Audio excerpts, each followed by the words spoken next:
ये रहा नेटबीन, इस पे मैंने क्लिक किया नेटबीन के ऊपर, ठीक है, जावा प्रोग्राम के अंदर नेटबीन IDE जो है हमारे पास 8.2 है।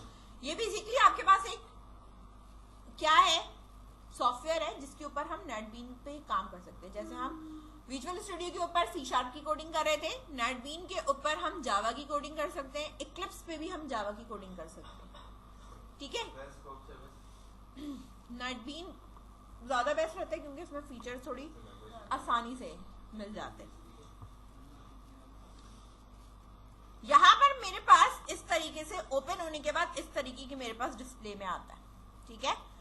ऊपर जो हमारे पास ये वाला जो पोर्शन है ये हमारे पास आप देख सकते हो, ठीक है। यहाँ पे आपके हर फाइल नेम्स ये सब टूल बार्स होते हैं, सही है। इसके अंदर आपके पास ये सारी चीजें गिवन है, ठीक है। देन हमारे पास प्रॉपर्टीज है, फाइल्स है, देन सर्विसेज है, और ये हमारे एक स्टार्ट पेज मौजूद है, ठीक है। प्रोजेक्ट स्टार्ट करने के लिए मैं यहाँ फाइल में जाके न्यू प्रोजेक्ट पे क्लिक करूंगी। कहाँ करना है? न्यू प्रोजेक्ट पे। न्यू प्रोजेक्ट में आने के बाद आप जो करंटली वर्क कर रहे हो, देखो इनमें से हम किसी पे भी वर्क नहीं कर रहे। हमारा काम जावा है, जावा में हमें जावा एप्लीकेशन पे काम करना है। इसको मैंने नेक्स्ट किया। अब वो आपसे ये कह रहा है कि प्रोजेक्ट का नाम आपने क्या रखा, ठीक है। नहीं, जावा मैंने यहाँ लिखा लेक्चर, ठीक है, और _01 ये मैंने नाम रख दिया। प्रोजेक्ट की जो लोकेशन है वो डॉक्यूमेंट्स में जाके नेटबीन प्रोजेक्ट में बनेगी, ठीक है। चेंज कर दो, सी में नहीं है, डॉक्यूमेंट्स में चेंज कर दो आप यहाँ से। हाँ कर सकते, डेस्कटॉप पे बना लो, कहीं भी बना लो। क्रिएट अ मेन क्लास के ऊपर चेक लगे रहने देना है, हटाना नहीं है, ठीक है। इसके बाद इसको मैंने कर दिया फिनिश। प्रोजेक्ट मेरे पास क्रिएट होगा। क्रिएट होने के बाद इधर देखें, सबसे पहले हमारे पास ये आ रहा है सोर्स पैकेज के अंदर जो मैंने प्रोजेक्ट का नाम रखा था वो आ रहा है। इसके अंदर मेरे पास .java की फाइल आ रही है। C# में क्या होता था, program.cs आती थी मेरे पास। इसमें क्या आ रहा है, जो मैंने नाम रखा है प्रोजेक्ट का उसी नाम से वो जावा की फाइल बना दी। अच्छा, ये वाला जो पोर्शन है ये ग्रे कलर का, ये आ रहा है कमेंट्स है मेरे, क्या है, कमेंट्स है। इन कमेंट्स को मैं हटा रही हूँ, ठीक है। और अब मैं आपको यहाँ पे बताती हूँ, देखो C# के अंदर देखो आपके पास ऊपर नेम स्पेस आता था, ठीक है। यहाँ नेम स्पेस नहीं है, यहाँ डायरेक्ट क्लास है और उसके अंदर आपका क्या है, मेन मेथड है। क्या है मेन मेथड? होता है क्या है, किसी भी प्रोग्राम का एंट्री पॉइंट होता है, ये तो पता है ना, ठीक है। अब मेरे पास जो ये वाली क्लास है इसके अंदर जो मेन मेथड है यही मेरा एंट्री पॉइंट है, ठीक है। मैं कहीं भी जाके मेथड बनाऊं, क्लास बनाऊं, ऑब्जेक्ट बनाऊं, कुछ भी बनाऊं, अगर मैं उसे मेन मेथड के अंदर नहीं डिक्लेयर डिफाइन कुछ करूंगी तो वो एग्जीक्यूट नहीं होगा, वो वैसे का वैसे ही बना रहेगा, ठीक है। ये आपके पैकेजेस होते हैं, लाइब्रेरीज जो भी इंपोर्ट करना है वो यहाँ इंपोर्ट करोगे, ठीक है। और मेन मेथड बिल्कुल वैसे ही है। क्लासेस आप मल्टीपल भी बना सकते हो लेकिन इसके अंदर नेम स्पेस नहीं है, ठीक है। अब मुझे कोई चीज डिस्प्ले करानी है तो इसमें अलग से ब्लैक कलर की स्क्रीन नहीं आती, इसका आउटपुट कहाँ आएगा, यहाँ नीचे आएगा, ठीक है। ये वाला जो बटन बना हुआ है प्रोजेक्ट को रन करने का बना हुआ है, जैसे ही मैं इसे क्लिक करूंगी मेरा प्रोजेक्ट रन भी होगा, कंपाइल भी होगा, ये ग्रीन वाला, ठीक है। ये जब जरूरत पड़ेगी तो मैं बताऊंगी कि ये किस लिए बनता है। ये बिल्ड के लिए बनता है, ये क्लीन एंड बिल्ड करने के लिए होता है, ये आपके पास रन प्रोजेक्ट के लिए होता है, ये डिबग करने के लिए होता है, और ये जो है वो आपके पास प्रोफाइल प्रोजेक्ट होता है, ठीक है। हाँ, नेटबीन के अंदर जितने भी मैं प्रोजेक्ट्स बनाती जाऊंगी ना वो सब यहाँ लाइन अप होके आते जाएंगे, ठीक है। मतलब अगर आपने कोई पुराना प्रोजेक्ट देखना है तो आप ऊपर जाके क्लिक करके देख सकते हो, समझ में आई बात। अब जैसे कि अगर मैं दूसरे उस पे हम खोलते हैं विजुअल स्टूडियो तो वहाँ करंट प्रोजेक्ट खुला हुआ होता है, इसमें ऐसा नहीं है। इसमें ये कि पुराने भी होते हैं, आप उसको भी क्लिक करके काम कर सकते हो, ठीक है। लेकिन मतलब फाइल चेक वर्किंग अलग, ये नहीं कि मैं अगर इस वाले को खोल के करके प्ले करूं तो वो वाला चल जाएगा, नहीं, ऊपर जो खुला हुआ है आपका वो ओपन है, आप डाटा उसमें से ले सकते हो, कोड कॉपी कर सकते हो, ये काम है। सही है। मुझे कोई चीज डिस्प्ले करानी है, देखो सी शार्प के अंदर हम लिखते थे कंसोल डॉट राइट लाइन, यहाँ नहीं लिखते, यहाँ मेरे पास होता है जो है हमारे पास यहाँ पर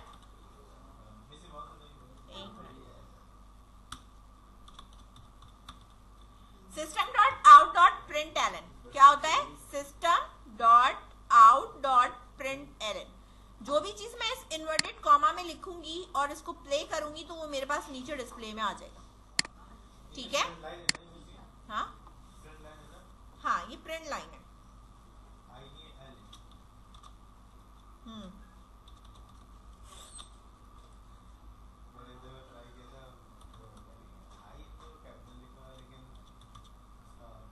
एलन है।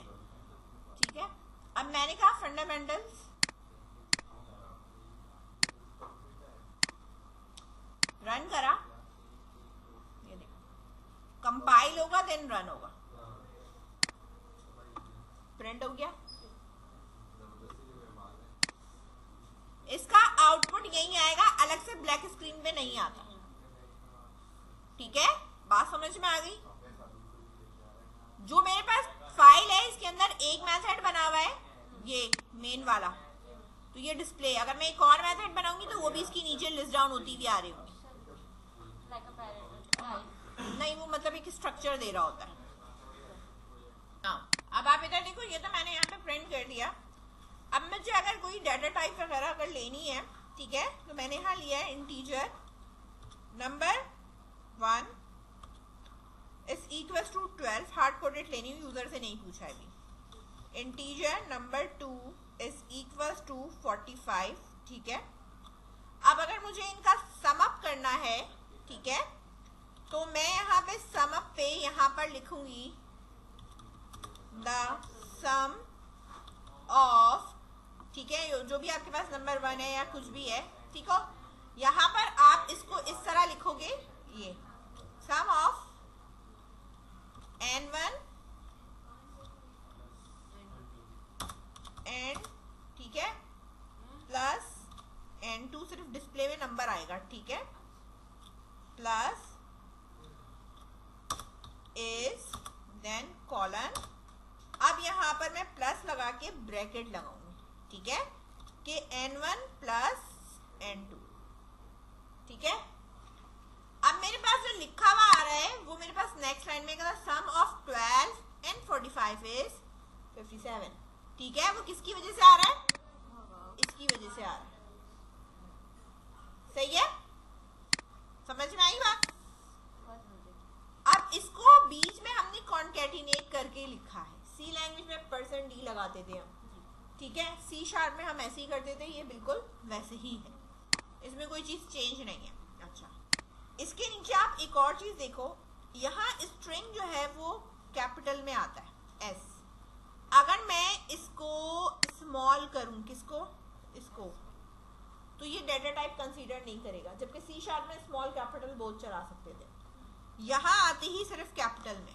ठीक है। String name is equals to,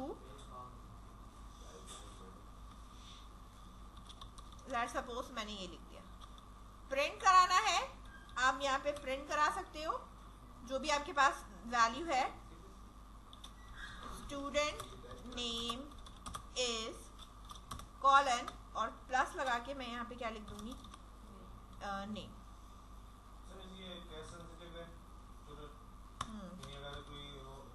capital में नहीं लिख सकती, जैसे मैं कह दूं नेम, ये एक अलग वेरिएबल है। ठीक है, जो मैंने जिस नाम से मैंने वेरिएबल बनाया है स्मॉल में, उसका इस्तेमाल भी स्मॉल में ही होगा। ठीक है, इस तरह समझ में आई बात?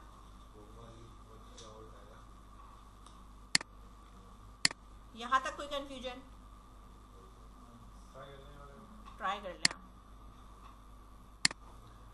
बेसिकली इस पे तुम्हारा सिर्फ इसकी कीवर्ड्स सेट करना करना तुम्हारा है, लॉजिक सारी वही है पुरानी, ठीक है या ठीक है। अगर मुझे सिंपल कैलकुलेशन करनी है या मुझे यूजर बेस्ड काम करना है, ठीक है, तो यूजर बेस्ड काम करने के लिए देखो नॉर्मली जब हम C# वगैरह पे काम करते थे तो हमारे पास होता ये था कि हम रीड लाइन यूज करते थे रीड करने के लिए, लेकिन इसके अंदर आपको एक अलग से स्कैनर की क्लास का ऑब्जेक्ट बनाना पड़ता है, देन हम उसके बाद स्कैन करते हैं, डायरेक्टली नहीं होता, ठीक है। तो सबसे पहले जो मेरे पास मेन मेथड है, सही है, इसमें मैंने एक बनाई स्कैनर की क्लास, ठीक है। अब स्कैनर लिखने के बाद मुझे यहाँ एरर देगा, तो मुझे यहाँ इंपोर्ट करानी है, मतलब लाइब्रेरी ऐड करानी है। वो कौन सी है? java.util.scanner, ये यहाँ हो गई स्कैनर की, ठीक है। स्कैनर क्लास का नाम है, इसका ऑब्जेक्ट आप अपनी मर्जी से लिख सकते हो, जिसका नाम मैंने SC लिख दिया, न्यू स्कैनर। अब ये जो स्कैनर बना रही हूँ मैं किसके लिए बना रही हूँ? इनपुट आउटपुट के लिए बना रही हूँ, तो मैं यहां लिखूंगी system.io, इनपुट आउटपुट या इनपुट IO इन, जैसे हिंट नहीं दे रहा वरना INB है, system.in इनपुट स्ट्रीम में सिर्फ इनपुट के लिए ले रहे हैं, ठीक है। तो मैंने कहा सिर्फ इनपुट लेने के लिए मैंने स्कैनर बनाया है, तो मेरे पास क्या है? system.in इनपुट स्ट्रीम, ठीक है। स्कैनर मेरे पास बन चुका है, ये मेरे पास फाइल्स मौजूद हैं, ठीक है, इसको लिखे रहने तो इससे मेरा कोई कंसर्न नहीं है, ठीक है, ये ऐसी डिस्प्ले में आती रहेंगी, ठीक है। कमेंट कर दूं क्या? ये इसको यहाँ सेलेक्ट करोगे, ये आ रहा है कमेंट का पोर्शन, ये सारे एक साथ कमेंट कर सकते हो, ठीक है ना। कमेंट कर दिया मैंने। अब लेट सपोज मैंने यहाँ पे कहा कि मेरे पास नंबर्स हैं जो मुझे लेने हैं, इनपुट लेना है। Let suppose simple calculator type का अगर हम कुछ बना रहे हैं तो मुझे इनपुट्स लेने हैं सम कराने के लिए, ठीक है। तो मैंने यहाँ लिया है इंटीजर n1, n2, दो वेरिएबल्स हो गए मेरे पास, बन गए दो वेरिएबल्स। अब मैं यहाँ पर एस आउट में सबसे पहले मैसेज दूंगी ताकि जब प्रोग्राम स्टार्ट हो तो यूजर को पता चले कि उसे परफॉर्म क्या करना है, ठीक है। तो मैंने यहाँ लिखा एंटर फर्स्ट नंबर, ठीक है। स्टोर किसमें कराना है? इसमें करवाना है। मैंने कहा ये बराबर है SC डॉट डेटा टाइप क्या है? इंटीजर है, तो मैं यहां से क्या लूंगी? नेक्स्ट। अगर शॉर्ट होती तो नेक्स्ट शॉर्ट, बाइट होता तो नेक्स्ट बाइट, समझ में आई बात? तो मैंने यहाँ क्या लिया है? Next integer. इसी तरह सेम ये दो लाइन मैंने कॉपी करी, ठीक है, और नीचे मैंने यहाँ पे पेस्ट करा, और अब मेरे पास फर्स्ट की जगह पे यहाँ पे हो गया सेकेंड, और यहाँ पे मैंने कर दिया इसको N2, सेव कर दिया, सही है। अब ये दो नंबर आपसे ले रहा होगा, अब ले रहा है फर्स्ट नंबर, मैंने यहाँ लिखा 12, एंटर करा, सेकेंड नंबर 56, आगे मैंने कोई काम नहीं करा है।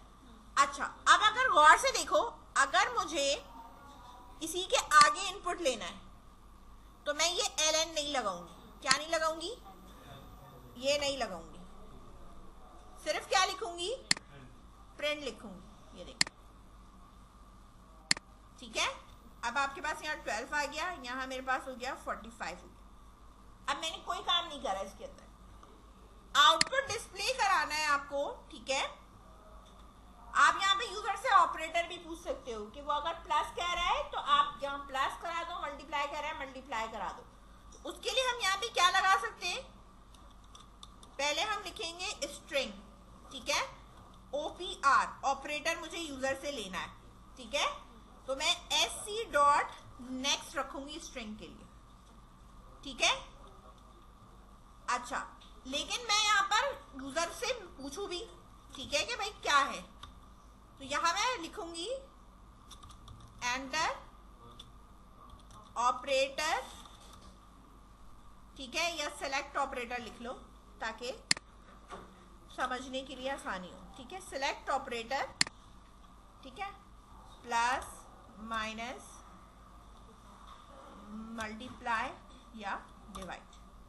ठीक है, जो भी आपका ऑपरेटर है आप सिलेक्ट कर लें। इसके बाद आप यहाँ पे स्विच केस बना सकते हैं, स्विच केस। ठीक है, क्या बना सकती हूँ मैं यहाँ पे, स्विच केस। स्विच में मैंने ऑपरेटर चेक करना है कि यूजर ने क्या सिलेक्ट किया है। अब केस मैं यहाँ बनाना शुरू कर दूंगी कि केस में मेरे पास स्ट्रिंग चेक कर रही हूँ, तो मैं यहाँ पे आऊंगी, प्लस है, कॉलन, ब्रेक, देन टर्मिनेटर। बीच में अभी मैं लिखती हूँ इसकी ना चीजें, कॉपी पेस्ट। ठीक है, तो प्लस हो गया, माइनस हो गया, मल्टीप्लाई के लिए मैंने स्मॉल एक्स दिया हुआ था और यहाँ मैंने दे दिया स्लैश डिवाइड के लिए। और अगर इसके अलावा कुछ और किसी ने प्रेस कर दिया है तो वो डिफॉल्ट में चला जाएगा। ठीक है, कुछ याद आ रहा होगा। अगर प्लस है, ठीक है, तो मैं एस आउट के अंदर यहाँ डायरेक्टली दे रही हूँ, द सम इज कॉलन। ठीक है, और यहाँ प्लस के साथ मेरे पास यहाँ पे क्या होगा, n1 प्लस n2। ठीक है, कॉपी करा मैंने, पेस्ट करा, द सब, ठीक है, इज, और यहां लगा दिया माइनस। ठीक है, इसी तरह पेस्ट किया, मल्टीप्लीकेशन इज, और यहाँ पे स्टैरिक लगेगा, यहाँ एक्स नहीं लगेगा, आप स्टैरिक लगेगा। ठीक है, इसको एडिशन कर लो। ठीक है, एडिशन, सब्ट्रैक्शन, मल्टीप्लीकेशन हो गया, और यहाँ आ गया आपके पास डिवीजन, और यहाँ मैंने लगा दिया स्लैश, और डिफॉल्ट में मैंने यहाँ एस आउट में लिख दिया